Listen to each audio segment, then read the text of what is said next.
Hey everybody, what is up? I hope I can figure out how to work this. I think I've done it right, but we'll see. We shall see.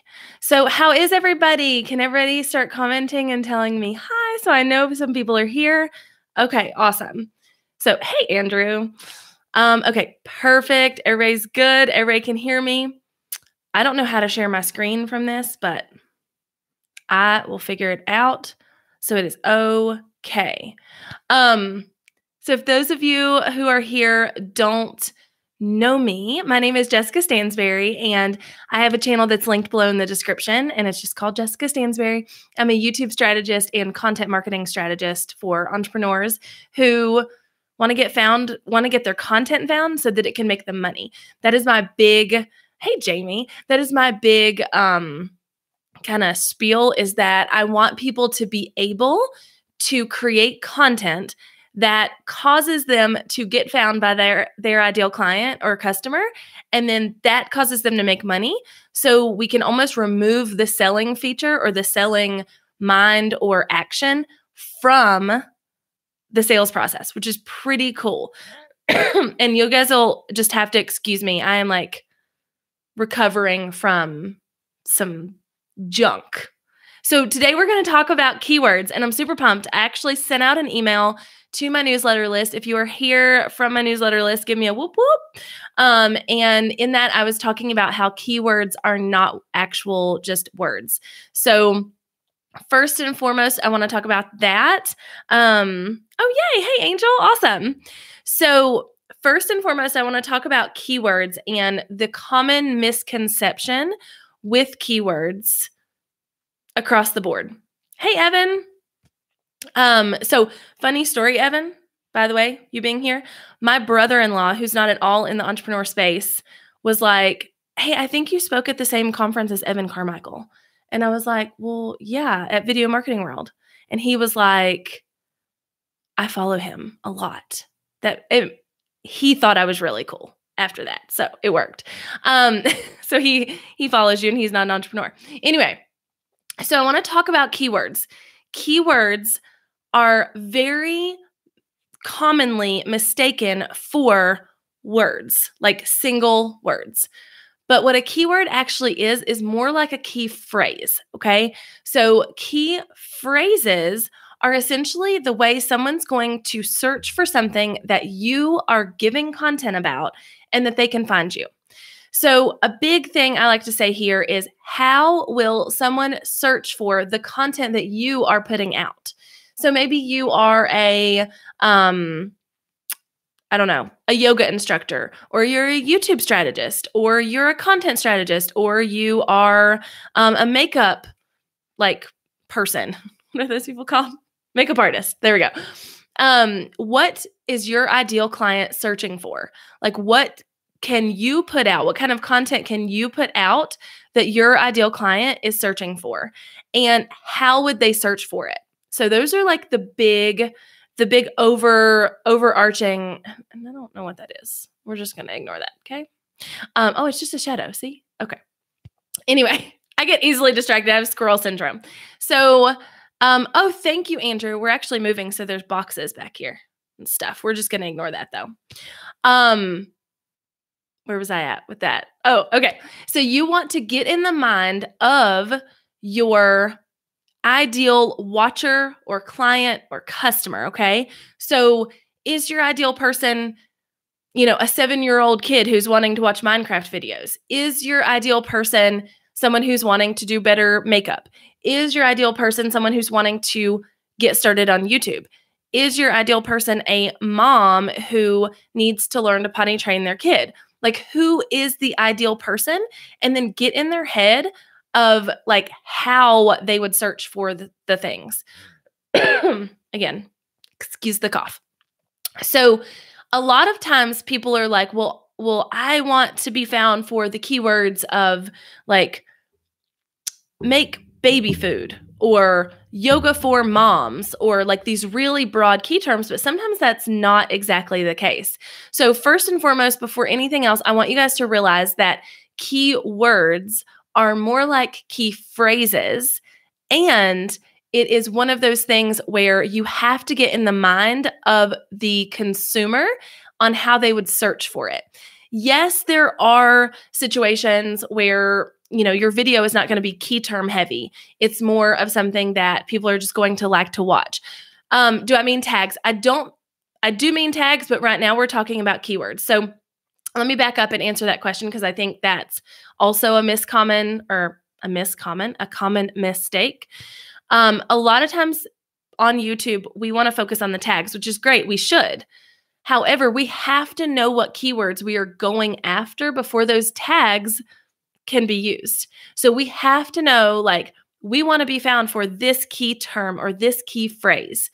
And then we build our title and our tags off of that. So if I want to be, exactly, Andrew, if I want to be found for how to find keywords, I have no clue what this video is actually named, but that's close. How to find keywords or something like that, then I am going to title this video, How to Find Keywords. And in the tag section of the video, I'm going to then go down and break out the different tags and everything like that based on those keywords. Thank you. I knew it was like how to pick keywords, but I couldn't remember what the rest of it was. So the other part of that is that I have a video on my YouTube channel on how to tag videos to increase your search ranking. And if you'll just search for how to tag videos on YouTube or whatever the search term is, you'll find my video too, because it is on the first page, which is awesome.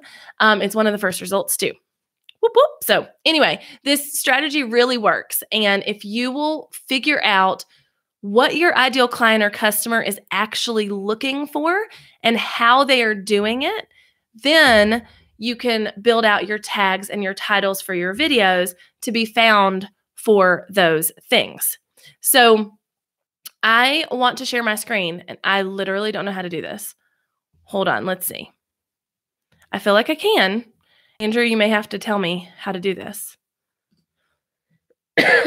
I don't ever use the like built-in YouTube live. I always go live with like something else, but I didn't want to use OBS today. My computer's been lagging a little bit. So yeah, I have no clue how to share my screen, but we're going to go with it. How do I do this here? Just hang tight with me for just a second. Yeah, it doesn't, I don't know how to share my screen. Oh, cancel that. Nope, that's not what I want. Okay. Andrew will have to figure it out for me. Andrew, you're going to have to tell me where to click, but it's okay. Even if I can't share my screen, I can totally talk you through this next part without sharing my screen. So it's totally fine. But if not, may have to switch to Google. Andrew said the built-in should let me do it. But if not, I may have to switch to Google Hangout or OBS. I don't want to switch to OBS. I'm going to be stubborn on this. So hey, everybody popping in.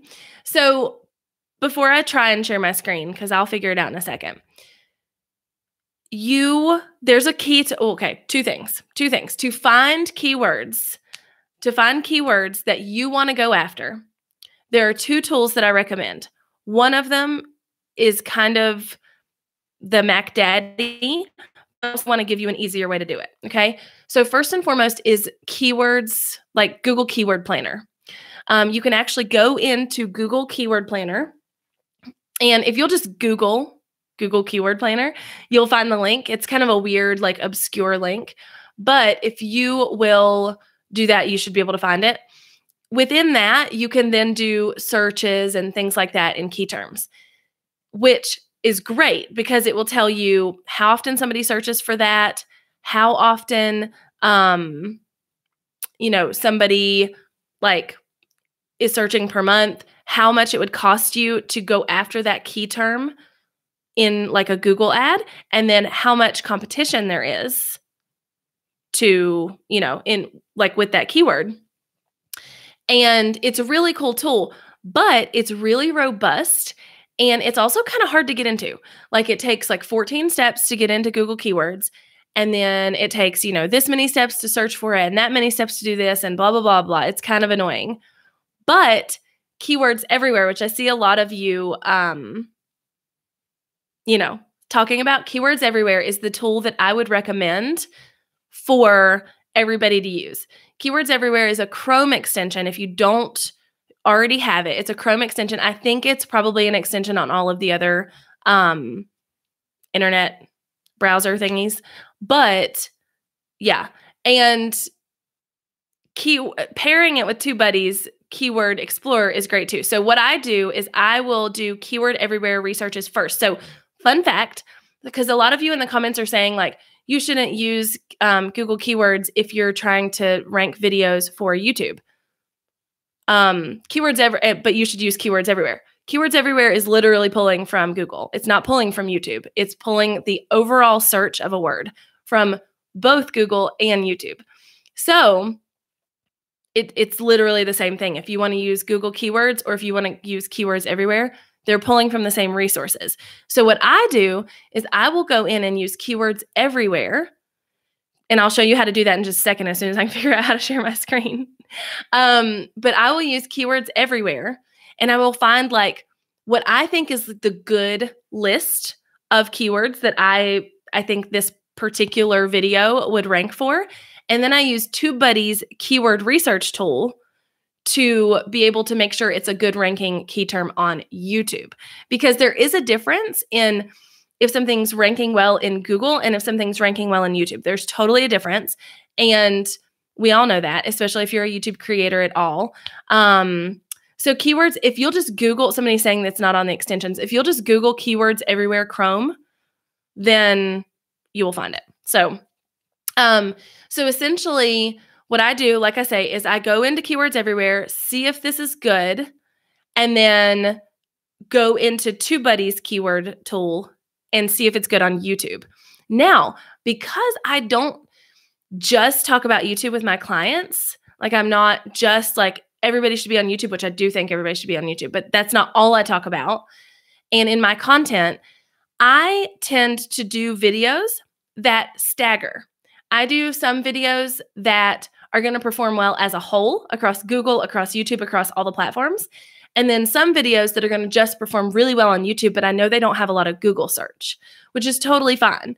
But a little trick and tip here for those of you who don't know, you should absolutely, if you're wanting to be found for key terms on anywhere. So if you're like a family vlogger, a gaming channel, things like that, it can be a little different because it's more of a community-based channel than a keyword-heavy channel. But, Andrew just linked the TubeBuddy's Keyword Explorer down there, so use that. But if you are any channel that wants to rank for certain key terms, like how to get started on YouTube, how to do yoga, how to do a smoky eye, I don't know, some kind of makeup tutorial, how to lose 55 pounds. Like if you're someone who wants to be found for specific key terms, then you absolutely, 1, should be doing everything we're talking about here, 2, should be doing videos on YouTube, but 3, and this is a misstep that a lot of people don't take, is writing a blog post on your website that also has those same key terms in it by way of SEO. And my favorite tool on that end is Yoast. And so what I do is I write a blog post that is very specific to the video I'm releasing. And then I also like pimp it up and like inject it with the same key terms that I want to be found for. And then I use Yoast on that blog post to make sure that I'm getting a green light. So Yoast kind of works on a red light, green light, yellow light system. And so if I'm getting a green light on that blog post, I know that I've done my research on YouTube for being found on YouTube. Then the two together are going to work magical SEO dreams, I promise. I actually had someone listen to my talk at Video Marketing World and who does SEO and was like, you shouldn't be telling people that like pairing a YouTube video with a blog post with good key terms is the magic to SEO. And I was like, well, it is. Sorry. So I've actually used this all the way through my business for years and years. And It helps increase the ranking on Google more than anything. So if you're wanting to rank on Google and YouTube, that's a good tip.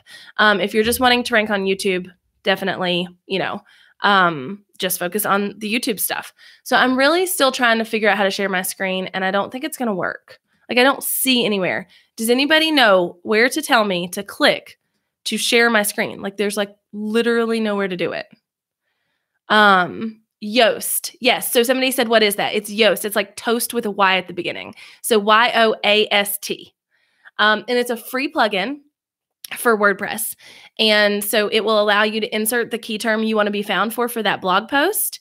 And then it will tell you whether the content in the blog post, the title, the images, all of that stuff is actually going to be, is going to rank well. Jamie, I'm using the built-in YouTube live feature.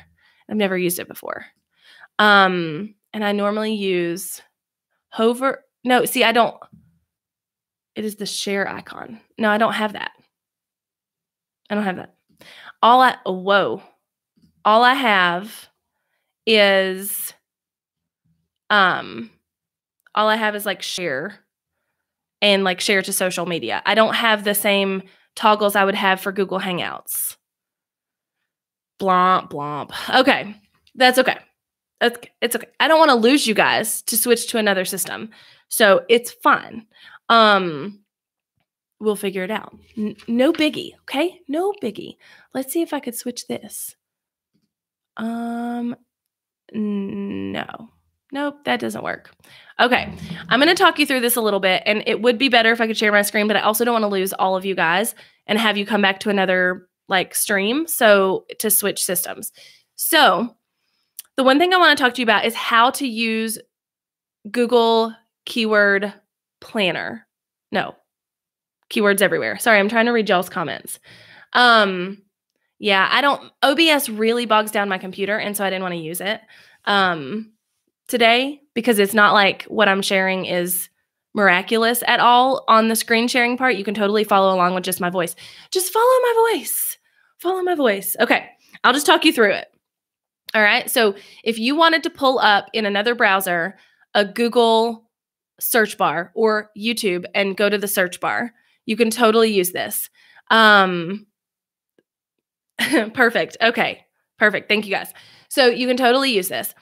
If you have Keywords Everywhere installed on Chrome or whatever other platform that you're using, if you start to type in a key term, then it will tell you, well, first of all, you know how on Google you'll start to type in a key term and then it'll tell you like the top 10 results that are relevant to what you might be typing. If you have that plugin installed on YouTube or on Google and really anywhere else you can search for things, next to those suggested things, it's going to give you a list of 3 numbers, okay? So the first number, here, I'm gonna write it down, hold it up. We're gonna do this old school. Oh no, this is like, I just upgraded my computer. There's nothing wrong with my computer. I think OBS hates me.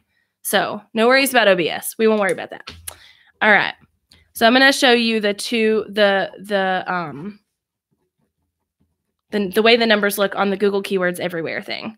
So we're just going to do this old school, okay? Okay, let's see. 0.34. Okay, so if you were, that's probably backwards. Well, we're going to go with it. And I have no clue what I'm writing on here. But if you were to look at it, you're going to see 3 numbers. The first one is going to be how many searches per month that search term is searched. Then the second one, I always just ignore. Oh, it's the right way. Okay, perfect. I always just ignore because it is how much it would cost to get an ad on Google for that key term. Okay, so I just ignore that number 2 number. So the first one is how many times that is searched per month. So if it's coming up with 0, that means it's searched very little times per month. The third number is on a scale of 0 to 1, how much competition is for that key term. So if I say 0.34, that's less competition than 0.56 or 1. But if it's 0.01, then that's like really low competition. Okay. So that's the way the three numbers work for the keyword everywhere. And if you're using the Google Keyword Planner. So the first number, how many searches there are per month for that key term. Second number, what it would cost you to get a Google ad for that key term. And then like per click. And then the third number is on a scale of 0 to 1, how much competition is there? So that's kind of what you want to use. Again, I ignore that middle number. But a small YouTuber, you have to go for those kind of keywords to grow. Okay, someone said the problem is that Keywords Everywhere doesn't show a search volume for very specific keywords. So I'm going to talk about that. So those three numbers, let's say it's searched 5,400 times a month. Ignore that second number, and there's a small competition of 0.25 on the scale of 0 to 1. Then, yeah, Andrew, it totally does. So that's what I was going to talk about. So you will use that to kind of see which one you want to use. So let's say, and again, I was planning to share my screen, but we're just going to go with it. So let's say you start typing in the search bar and you're typing in prenatal yoga, like just random example, prenatal yoga. And the first 10 things that come up, I'm just going to go look what the first 10 things that come up are because I can. And okay, prenatal yoga. Prenatal yoga has 40,500 searches per month. Prenatal yoga YouTube comes up next. Prenatal yoga near me. Prenatal yoga poses, and then like some different location specific prenatal yoga, like prenatal yoga in Charlotte, North Carolina. I'm in North Carolina. I'm nowhere near Charlotte, but we'll go with it. So let's say you want to be found for the term prenatal yoga.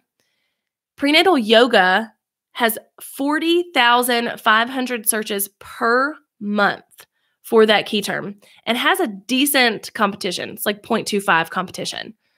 But prenatal yoga poses has 1,300 searches per month and has very little competition at 0.08 of that third number.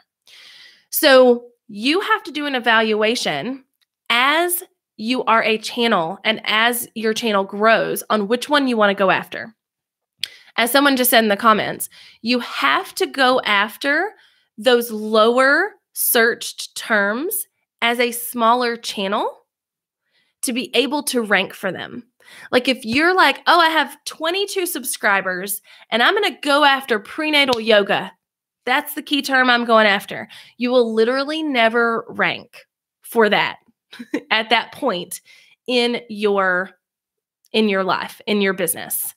So I was looking in Keywords Everywhere, whoever just asked me that, and but it's literally the same results either place you look. So if you have a small channel, you're not going to want to go after those really high search terms. You're going to want to stay low. So my rule of thumb, what I tell people is if you have a small channel under 500 subscribers, like a very small channel, and you want to start ranking for things, because here's what happens. You start ranking for those smaller key terms, and I'm saying smaller, those less searched key terms. If you want to start ranking for those, then you start ranking for those. YouTube sees that you are ranking for key terms, that people are clicking on you versus other people ranking for those key terms. Your channel is going to grow, and YouTube sees you as a valid channel. And so you can start going after higher and higher search terms out there. Okay. So prenatal yoga, if you have a 500 subscriber channel, you're going to want to find some kind of search term or keyword that has a search of probably less than 1,000 per month. And if you can get between 100 and 100 and 500 searches a month, that's going to be your sweet spot for that small channel. So if you're a small channel, less than 500 subscribers, you can go after those search results that come up with less than 500 searches per month, because it's going to be way easier for you to be able to rank for those. And then I would go up in small increments. So You have 1,000 subscribers. Go after the ones that have 1,000 or less searches per month. You have 2,000 subscribers. Start going up a little. Maybe they have 1,200 or 1,300 searches per month. But essentially, this is going to be able, it's kind of like building the ladder on the way up. So you're going to start at the bottom and you're going to rank for something and build that first run of the ladder. And then you can stand on that and rank for something else and build that second run of the ladder. And then you can keep building on that. And then by the time your channel has, whoopsie, I talk with my hands a lot and I hit my microphone a lot. But by the time your channel has grown and by the time you've been ranking for all of those smaller things, now you can rank for the higher key terms that are being searched for, thousands of times per month.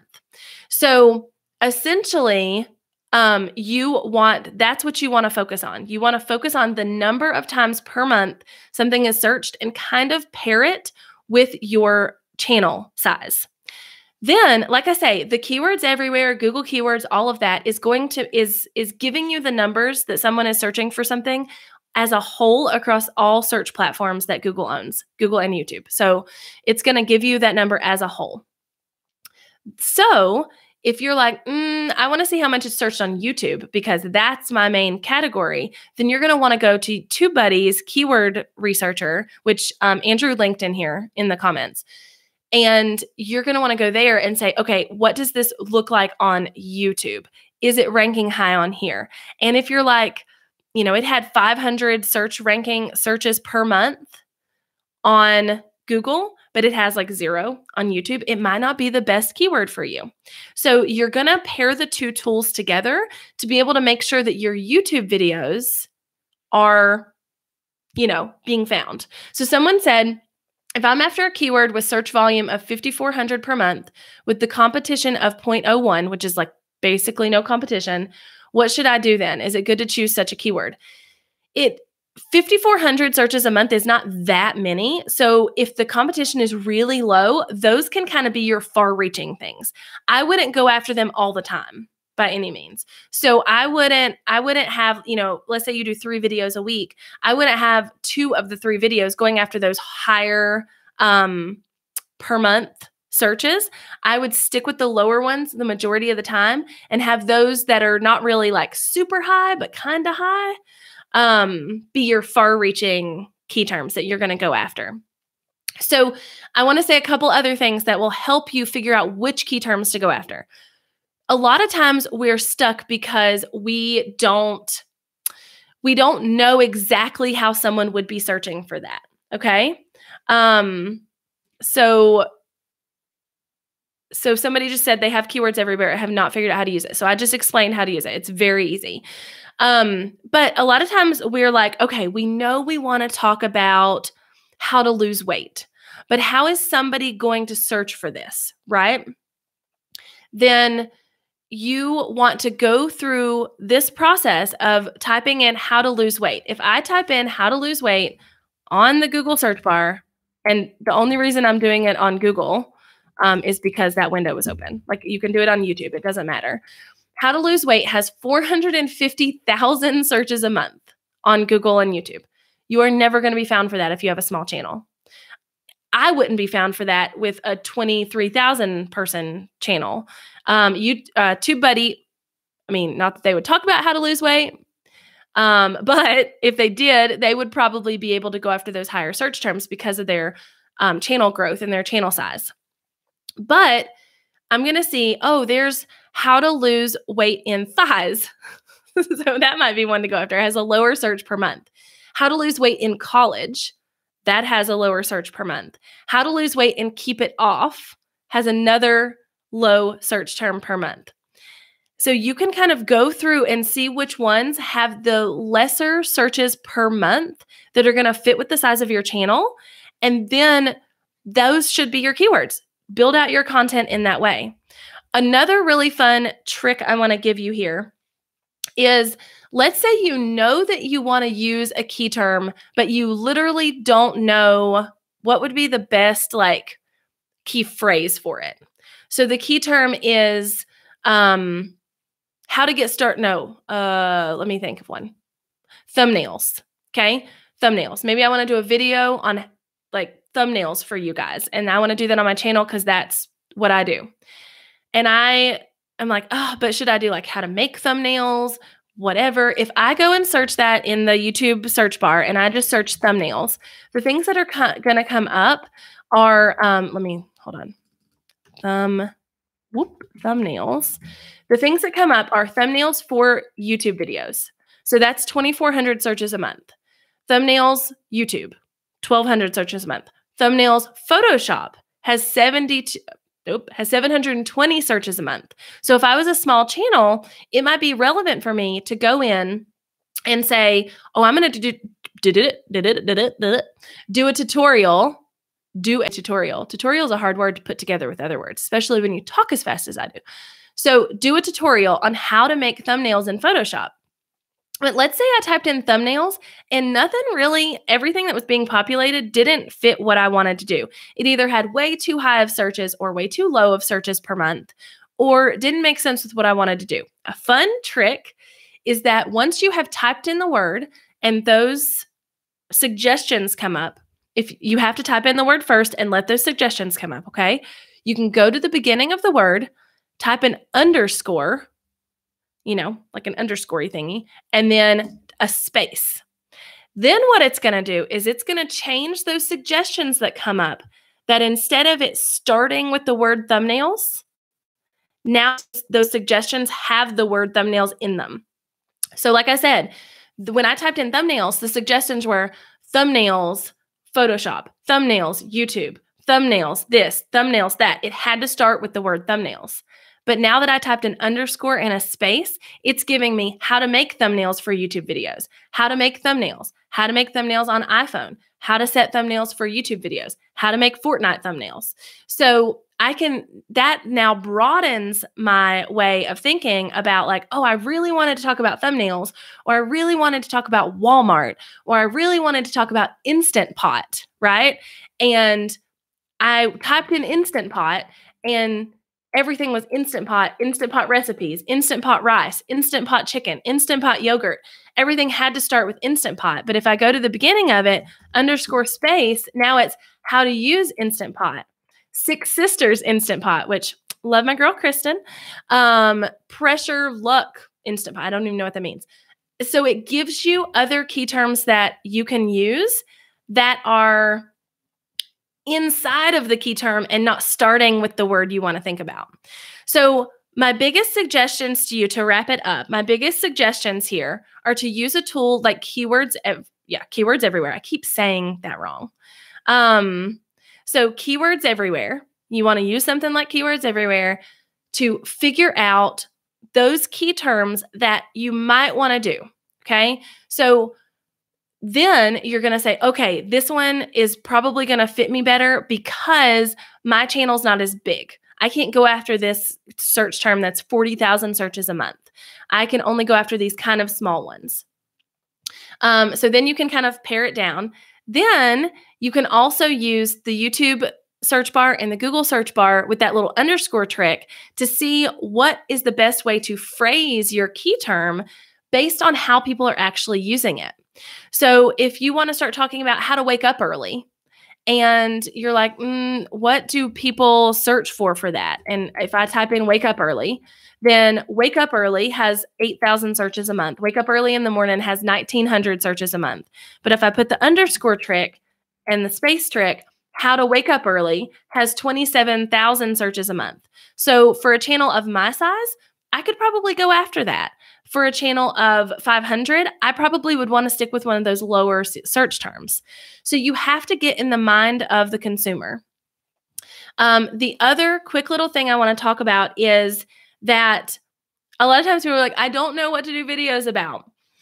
And you have to listen to your people, right? So I guarantee that in the stream of comments on this video, that Andrew could go through and find 25 questions that you guys asked that now he knows that his audience wants to know and he would want to do a YouTube video about.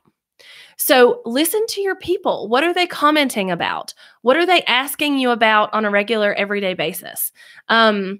I pay attention to this. If I see, I have a Facebook group, and if I see people in my Facebook group asking a question, I'm like, oh, that's a good question. Let me put that in my bank of ideas. And I keep a bank of ideas on Trello. If a lot of you probably found me from my Trello videos, but I keep a bank of ideas on my Trello board that I'm getting from people literally asking me questions. So even if you are like a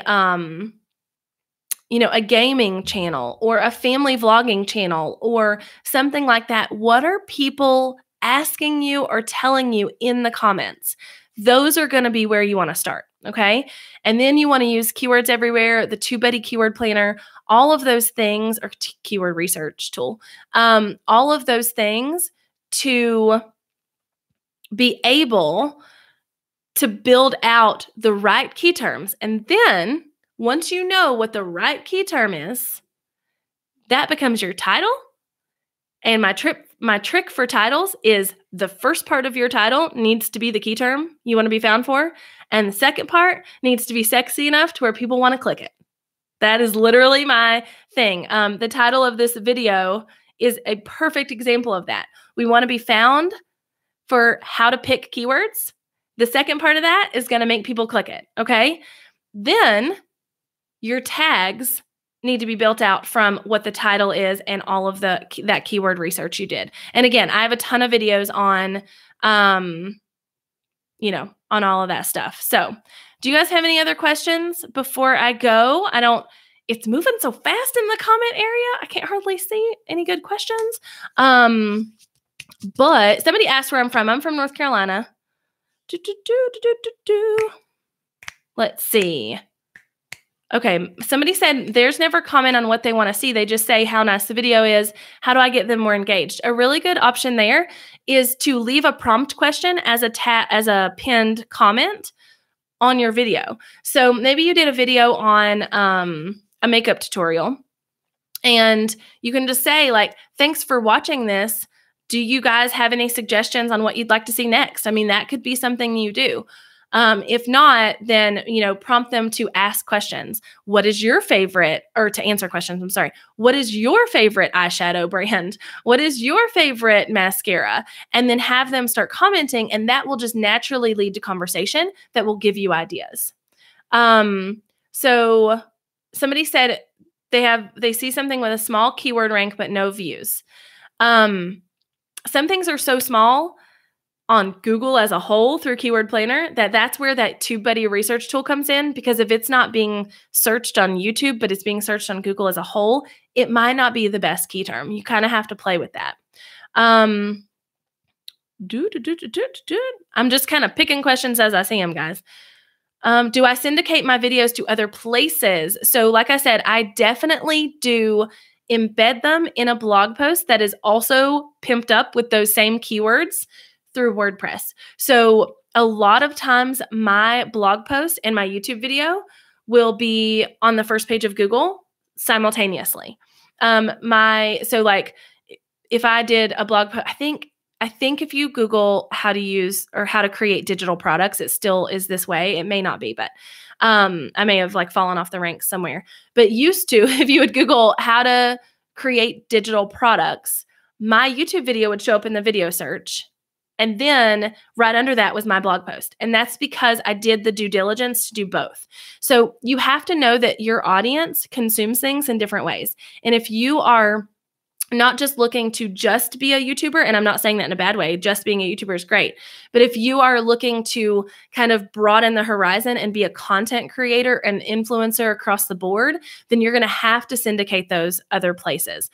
But I will say all platforms prefer native content. So if you're going to try and take your YouTube video and put the link in somewhere on Facebook or Instagram, they're not going to like that too much. So yes, I do, but yeah.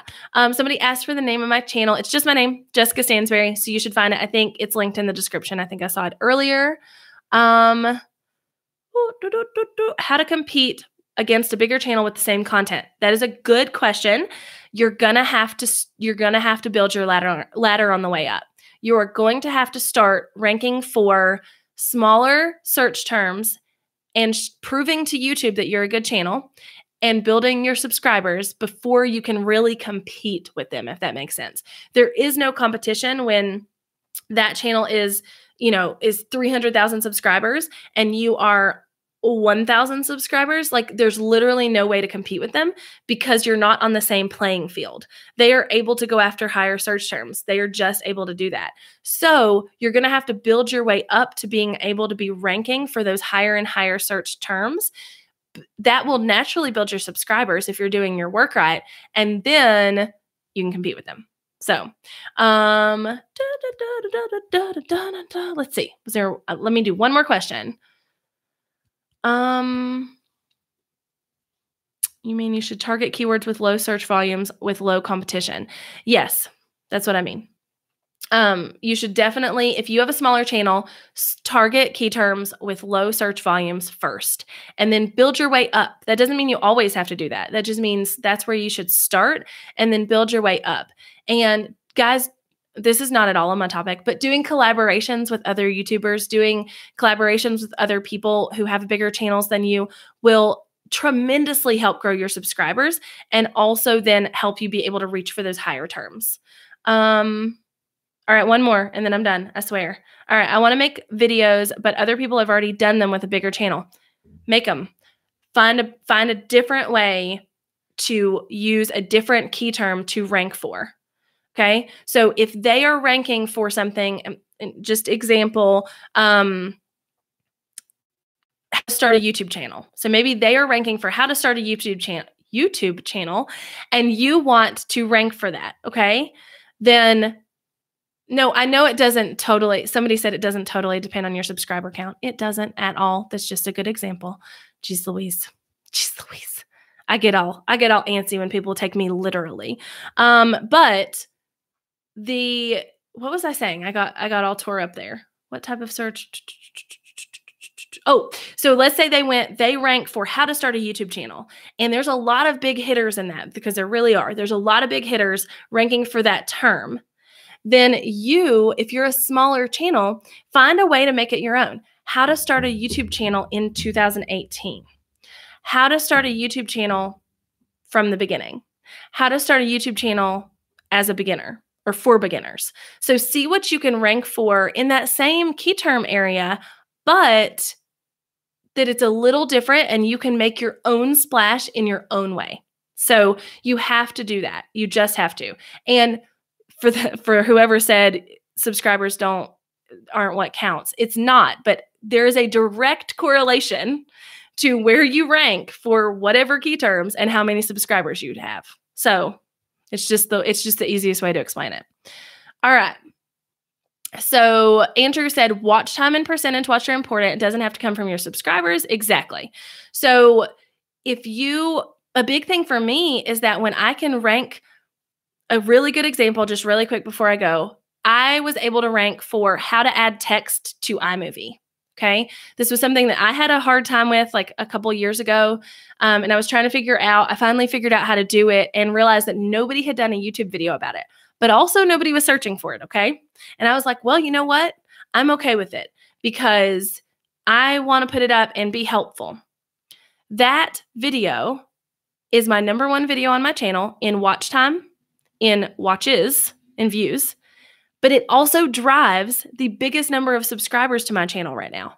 So it's all directly correlated. It's all going to go up simultaneously, not at the same rate. Like I have 200,000 views on that, 300,000 views on that video. I don't have 300,000 subscribers. So it's not at the same rate. It's just that they are directly correlated and they will go up kind of simultaneously. So thank you guys. Thank you guys so much. If you want to find out more about me, Andrew linked to my channel. And I have a ton of videos on tagging and titling your videos and scripting them and all of that good stuff to make sure that once you do figure out the keyword that they're then found. And those are all on my channel. And if you want to know, like, follow me anywhere else, I'm most active on Instagram and it's just my name, Jessica Stansbery. So I will see you guys later. Bye, everybody. Thank you for coming.